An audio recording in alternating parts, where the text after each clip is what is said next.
जय भारत साथियों आज एक और खास विषय पे वीडियो लेकर के आपके बीच में आए हैं। जैसे कि आपने टाइटल देख लिया होगा, अभी मैंने कुछ वीडियोस डाली 2024 इलेक्शन के बारे में, नरेंद्र मोदी जी के बारे में, भारतीय जनता पार्टी से कुछ सवाल करते हुए, कुछ मुश्किल सवाल, शायद वो सवाल जो मीडिया को करने चाहिए, जो जनता के हित के सवाल हैं।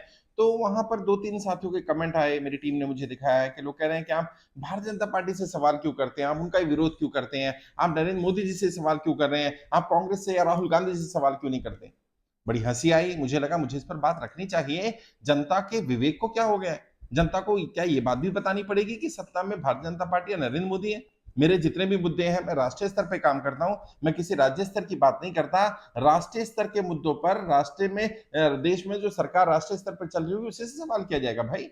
क्या ये भी बताना पड़ेगा आप जनता को कि देश में केंद्र में भारतीय जनता पार्टी की सरकार है पिछले 9 साढ़े 9 साल से, देश के प्रधानमंत्री जी नरेंद्र मोदी हैं। सवाल राहुल गांधी जी से या कांग्रेस से कैसे पूछा जा सकता है। उन्होंने जो किया, जो गलतियां की, उन गलतियों के कारण ही तो वो कांग्रेस जो कभी राजीव गांधी के समय 400 से ज्यादा सीटें लेकर के आई थी, उसको 40 सीटों पर ला दिया जनता ने। क्यों? क्योंकि वो भी यही कहते थे कि आप हमसे सवाल मत करिए। अब भारतीय जनता पार्टी अगर सत्ता में है तो सवाल क्या जाकर के विपक्ष से पूछा जाएगा। आप भी मीडिया की तरह बात कर रहे हैं, वो मीडिया तो पेड मीडिया, वो तो अपना पैसा लेकर के काम कर रहा है, या उनके जो मालिक हैं वो उनके लिए काम कर रहा है, और मालिक किसी और मालिक के लिए काम कर रहे हैं। बट क्या हम और आप आम जनता, या वो लोग जो जनता का हित चाहते हैं, जो देश हित चाहते हैं, क्या वो भी सवाल करना बंद कर दें? आप ये चाहते हैं कि भारतीय जनता पार्टी या नरेंद्र मोदी से सवाल पूछा ही ना जाए? और जो सवाल पूछे जाएंगे वो कौन से होंगे? क्या ये पूछा जाए कि वो आम कैसे खाते हैं, चूस कर खाते हैं कि काट कर खाते हैं? क्या ये सवाल है नरेंद्र मोदी से पूछने का? नरेंद्र मोदी जी आप अपने पास पर्स रखते हैं कि नहीं रखते हैं, पर्स में कितने पैसे रखते हैं, किस चीज की फोटो रखते हैं, नरेंद्र मोदी जी आप किससे वीडियो चैट करते हैं, किससे व्हाट्सएप पे कॉलिंग करते हैं, व्हाट्सएप पे चैट करते हैं, ये सवाल पूछे जाए? मतलब क्या, किस तरह की मूर्खता वाली बातें करते हैं यार। आपकी विवेक को क्या हो गया है? मैं तो समझता हूँ भारतीय जनता पार्टी का वोटर, भारतीय जनता पार्टी का सपोर्टर सबसे ज्यादा विवेक वाला हुआ करता था। आपने अपने विवेक को मार लिया। और कोई नेता, कोई पार्टी अगर आपके विवेक को ही समाप्त कर रही है, आपके सोचने समझने की शक्ति को समाप्त कर रही है, आपके सवाल पूछने की क्षमता को खत्म कर रही है, तो ये बहुत बड़ा प्रश्न चिन्ह है। वो आपके हितैषी नहीं है, वो देश के हितैषी नहीं है, जो सवाल नहीं करना चाहते हैं, या जो चाहते हैं कि आप सवाल ना करें। बल्कि जो सवाल मैं कर रहा हूं मुझे नहीं करने चाहिए। एक पॉलिटिकल ट्रेनर के नाते मैं आपसे ही पूछना चाहता हूं, जनता का क्या रोल है? मैं हर बार यही बोलता हूं, यदि आप वाकई सच्चे देशभक्त हैं, यदि वाकई आप देश हित की बात करते हैं, तो आपका दायित्व क्या बनता है? एक नागरिक होने के नाते, एक वोटर होने के नाते अपनी पसंद की सरकार चुनिए और विपक्ष में आकर बैठ जाइए। जी हाँ, अपने पसंद की सरकार चुनिए, जो भी आपको पसंद है, जो नेता आपको पसंद है उसको वोट करिए और विपक्ष में आकर के बैठ जाइए। अपनी पसंद की नेता से भी सवाल करिए। अगर सत्ता आपकी पसंद की ना आए तो सवाल करिए, सत्ता आपकी पसंद की हो तो ज्यादा सवाल करिए। और यदि अपनी पसंद की सत्ता से, अपने पसंद के नेता से, अपनी पार्टी की नेता, अपनी पार्टी की सरकार से भी सवाल ना कर पाए, तो फिर खुद से सवाल करिए, क्या चुन लिया, किसे सर पर बैठा लिया, जिसने आपकी अभिव्यक्ति की आजादी भी छीन ली, आपसे आपके सवाल पूछने का हक भी छीन लिया। और जो भारतीय जनता पार्टी के कार्यकर्ता हैं, समर्थक हैं, ट्विटर पर, फेसबुक पर, इंस्टाग्राम पर, अलग अलग सोशल मीडिया पर, वो तो बहुत वोकल है। वो देश के मुद्दों पर कांग्रेस से कितने सवाल करते थे आप, रोजगार के बारे में, महंगाई के बारे में, भ्रष्टाचार के बारे में। आज आपने सवाल करने बंद कर दिए। आज महंगाई नहीं है, मतलब 450 रुपए का सिलेंडर महंगा था और आज 1200 रुपए का सिलेंडर है। 200 रुपए की सब्सिडी देने के बाद भी 1000 रुपए का सिलेंडर है, उस पर आप सवाल नहीं करेंगे, वो आपके लिए सस्ता है। पेट्रोल 70 रुपए हुआ करता था, 60 रुपए हुआ करता था, और आज 100 रुपए टच कर रहा है, उस पर सवाल नहीं करेंगे। हाँ, और मैं कहता हूं महंगाई ठीक है, समय के साथ बढ़ती रहती है, कमाई तो बढ़नी चाहिए, कमाई के साधन तो होने चाहिए, उस पर भी सवाल नहीं करेंगे। आपकी खुद की देखिए कमाई कितनी थी और आज कितनी रह गई है। 10 में से 100 में से 10 व्यापारी ऐसे हैं जिनकी कमाई नॉर्मल रही है या बढ़ी है। 90 व्यापारियों की कमाई घट गई है पिछले 9 वर्ष में।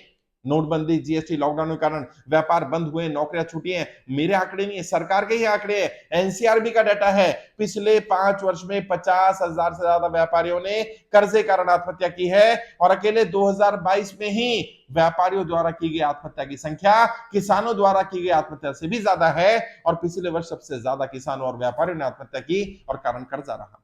वो उस पर सवाल नहीं करेंगे। बेरोजगारी 40-45 वर्ष में सबसे हाईएस्ट बेरोजगारी है आज। आज दुनिया के बहुत सारे देशों में महंगाई कम होनी शुरू हो गई है, भारत में महंगाई कम नहीं हो रही है। ठीक है, कोरोना की एक आपदा थी, क्या थी, कैसे थी, कौन लाया, कैसे मैनेज किया, कितना मिसमैनेजमेंट हुआ, उस पर हम सवाल ना भी करें तो कम से कम ये तो सवाल करिए कि दुनिया के बाकी देश उस सबसे उबर गए, हमारे देश की इकोनॉमी क्यों नहीं उबर पा रही है।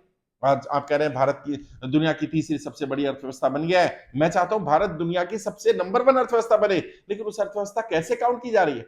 आपने पर कैपिटा इनकम के बारे में क्यों नहीं बात करते हैं कि पर कैपिटा इनकम कितनी हो गई है? आप ये बात क्यों नहीं करते हैं कि वो जब इकोनॉमिक ग्रोथ दिखाई जा रही है कि भारत तीसरे नंबर की अर्थव्यवस्था बन गया, उसमें आम नागरिक 90% नागरिकों की अर्थव्यवस्था या आर्थिक स्थिति खत्म हुई है, कम हुई है, 10% की बढ़ गई। जो टॉप क्लास थे उनकी इकोनॉमिक स्थिति बढ़ने के कारण आपको लग रहा है पूरे देश की स्थिति बढ़ गई।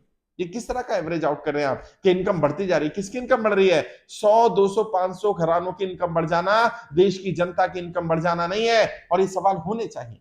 और मैं उद्योगपतियों के खिलाफ नहीं हूं, मैं बड़े बिजनेसमैन के खिलाफ नहीं हूं, बड़े बिजनेस हाउसेस के खिलाफ नहीं हूं, मैं ये जो क्रोनी कैपिटलिज्म है उसके खिलाफ है।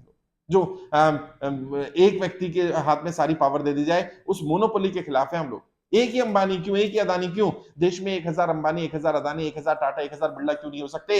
1000 ऐसे समूहों को क्यों नहीं सपोर्ट किया जा सकता जो 1-1 लाख 2-2 लाख करोड़ का व्यापार करें, जो 1-1 2-2 लाख लोगों को रोजगार देने का काम करें, ताकि देश की सरकार की समस्या, बेरोजगारी की समस्या समाप्त हो जाए, सरकार के ऊपर बर्डन ना पड़े, सरकार से लोग बेरोजगारी के बारे में सवाल ना कर पाए।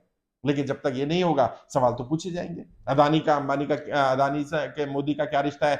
मोदी जी दुनिया के जिन देशों में जाते हैं, उनके जाने से पहले या जाने के बाद अदानी जाते हैं और उन्हें कॉन्ट्रैक्ट मिल जाता है। तो अदानी के लिए क्या मोदी जी फील्डिंग कर रहे हैं? क्या सवाल नाजायज है? क्या सवाल ना पूछा जाए? नरेंद्र मोदी जी तो कहते थे जीएसटी खराब है, नरेंद्र मोदी जी तो कहते थे ये आधार जो है ये हमारी प्राइवेसी के खिलाफ है, नरेंद्र मोदी जी तो कहते थे कि इस तरह के काम नहीं होने चाहिए जो जनता के खिलाफ हो, और सत्ता में आने के बाद वही काम करने शुरू कर दिया आपने।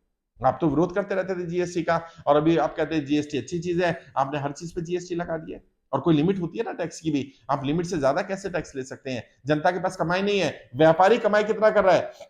व्यापारी का मार्जिन आ रहा है 10%, 5%, 8%, इतने मार्जिन पे काम कर रहा है। अच्छा, आपको जीएसटी चाहिए 18%। अब व्यापारी जीएसटी वाला बिल कैसे देगा? अगर वो कस्टमर से जीएसटी ऐड करके लेगा, कस्टमर उससे सस्ती चीज बाहर से ले सकता है, ग्रे मार्केट से ले सकता है, वो कहां से देगा? फिर आप कहते हैं जीएसटी की चोरी होती है। अरे भाई, आचार्य चाणक्य ने आज से 2200-2300 साल पहले इतना महान अर्थशास्त्री पैदा हुआ, उसने बता दिया आपको कि आपको टैक्स कलेक्शन ज्यादा करना है तो टैक्स की दर मत बढ़ाओ। एक बार हुआ था, चंद्र मौर्य पूछते हैं, वो राजा थे, वो पूछते हैं कि मैं टैक्स का कलेक्शन बढ़ाना चाहता हूं ताकि मेरे पास टैक्स ज्यादा आए, ज्यादा टैक्स आएगा तो मैं ज्यादा योजनाएं बना पाऊंगा, देश हित के काम कर पाऊंगा, सेना को मजबूत कर पाऊंगा, मैं जो दबे कुचले लोग हैं उनकी मदद कर पाऊंगा। तो आचार्य चाणक्य ने कहा इसके लिए तुम टैक्स की दर को मत बढ़ाओ, रेट ऑफ टैक्स मत बढ़ाओ, टैक्स का रेट उतना ही रहने दो। किसी भी समाज में 5% ज्यादा टैक्स नहीं होना चाहिए, और हमारे समाज में ऑलरेडी 5% की दर चल रही है, जो एक आदर्श दर है टैक्स की कि 95% पैसा जनता के पास रहे, 5% टैक्स के रूप में ले लिया जाए। तो चंद्र मौर्य पूछते हैं तो गुरुदेव क्या किया जाए कि जिससे कि हमारा टैक्स का कलेक्शन बढ़ जाए? कहते हैं अगर चंद्रू वाकई तुम सीरियस हो, वाकई तुम चाहते हो तुम्हारा टैक्स का कलेक्शन बढ़ जाए, तो टैक्स की दर को मत बढ़ाओ। आप क्या करो, अपने साम्राज्य में ऐसा माहौल पैदा करो कि व्यापारी का व्यापार 4 गुना हो जाए, और जब व्यापारी का व्यापार 4 गुना हो जाएगा तो आपको मिलने वाला टैक्स भी 4 गुना हो जाएगा। मतलब इतनी सी अर्थव्यवस्था समझ में नहीं आती लोगों को कि व्यापारी का व्यापार बढ़ा दो। और आपने क्या कर दिया? आपने पिछले 9.5 वर्ष में व्यापारी का व्यापार तबाह कर दिया, टैक्स पर टैक्स बढ़ाते चले गए और आपका टैक्स कलेक्शन कम होता चला गया। आप जबरदस्ती करके कि ये भी टैक्स लगा दो, ये भी टैक्स लगा दो, दिखाने के लिए जीएसटी कलेक्शन ज्यादा हो रहा है। लेकिन जीएसटी कलेक्शन ज्यादा कहां से हो रहा है? ये बड़ी कंपनियां जो दे रही है, आम व्यापारी तो मरता चला गया। आज देखिए ना, नोटबंदी, जीएसटी, लॉकडाउन के कारण कितने व्यापार तबाह हो गए, कितनी फैक्ट्रियां बंद हो गई, कितने लोग बेरोजगार हो गए, कितने लोगों के पास कमाई का साधन नहीं रहा, लोग कर्जे की दलदल में फंसते चले जा रहे हैं। और आप कहते हैं आप सवाल ना करें। आप कहते हैं पहले क्या लोग सब अमीर थे, कोई कर्जा नहीं लेता? लेते थे भाई। कर्जा ऐसी चीज नहीं है कि आज ले लिया कल नहीं लेंगे, पहले भी लेते थे, आज भी लेते, आगे भी लेते रहेंगे। समस्या क्या थी? आज जो दिक्कत आ रही है, पहले लोग कर्जा लेते थे, कमाई का साधन होता था, चुका दिया करते थे। अभी क्या हो गया? 9.5 वर्ष में कमाई के साधन कम होते चले गए, व्यापार पूरी तरह से डूबते चले गए, नौकरियां छूटती चली गई। व्यक्ति चुकाना तो चाहता है लेकिन कमाई का साधन नहीं है, कहां से चुकाए? और आप कहते हैं सवाल भी ना किया जाए। बीजेपी से सवाल क्यों करते हैं आप? किससे पूछे भाई? आप बताइए ना, किससे सवाल पूछा जाए? क्या राहुल गांधी से सवाल पूछे कि नोटबंदी क्यों करी आपने?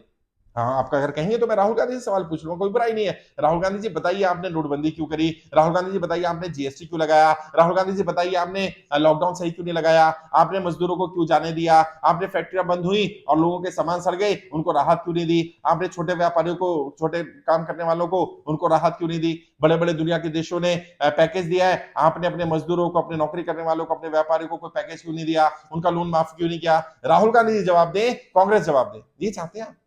भाई वो सत्ता में नहीं है, उनसे क्या सवाल पूछा जाए? जब वो सत्ता में थे, आप मेरा रिकॉर्ड तो देखिए, मैं एक पॉलिटिकल ट्रेनर रहा हूं, मैं हमेशा सत्ता से सवाल करने वाला व्यक्ति रहा हूं।